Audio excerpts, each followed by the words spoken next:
Formation.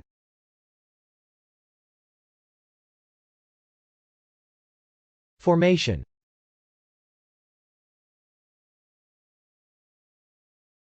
Formation. Formation is a noun. As a noun, formation can mean 1. Something possessing structure or form. 2. The act of assembling a group or structure. 3. A rock or face of a mountain.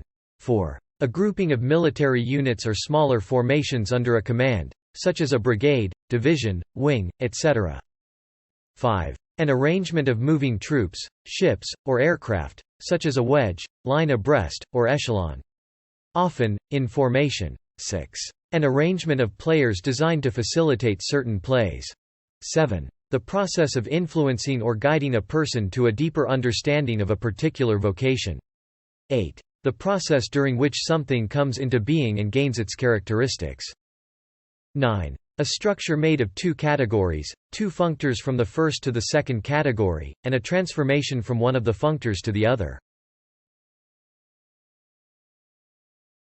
It heals by scar formation.